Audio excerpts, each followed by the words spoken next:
I live in a crap apartment complex where the walls are basically made of paper, and my neighbor was this guy who probably shouldn't even be allowed to own a houseplant, let alone a living creature.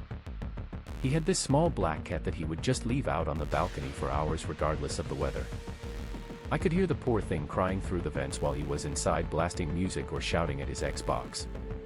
One night it started pouring rain and the temperature dropped hard, and I saw the cat shivering on the railing looking miserable as hell. I just reached over from my balcony, grabbed the cat and brought it inside. I didn't even think about it, I just reacted. The next morning I heard him shouting in the hallway asking everyone if they had seen his pet. I just stood there with the door cracked open and told him I hadn't seen a thing, and maybe the cat finally jumped off because it was fed up with his crap. He spent weeks putting up posters and walking around the block calling its name while the cat was literally sleeping on my bed 10 feet away from him. It has been 6 months now and he still brings it up whenever we cross paths in the laundry room. He looks genuinely devastated sometimes, which would make me feel bad if I hadn't seen him ignore that cat's bowls for days at a time back then. The cat is doing great now, by the way. I renamed him and he is healthy as hell because he actually gets fed decent food and doesn't have to freeze his tail off outside. I have to be extremely careful though.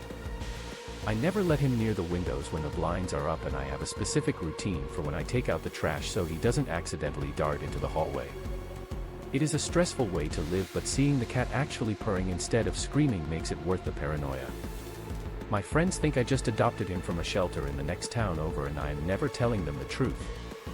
Sometimes I see the neighbor at the local bar looking through old photos on his phone, and I just sit there drinking my beer and saying nothing.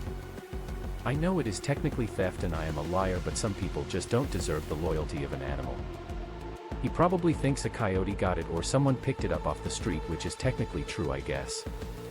I just happen to be the someone. The cat seems to prefer my taste in movies anyway, so we are sticking to the plan. I will probably move out when my lease is up just to end the risk of him hearing a meow through the wall. Until then I am just the helpful neighbor who offers a sympathetic nod while the evidence is napping in my living room.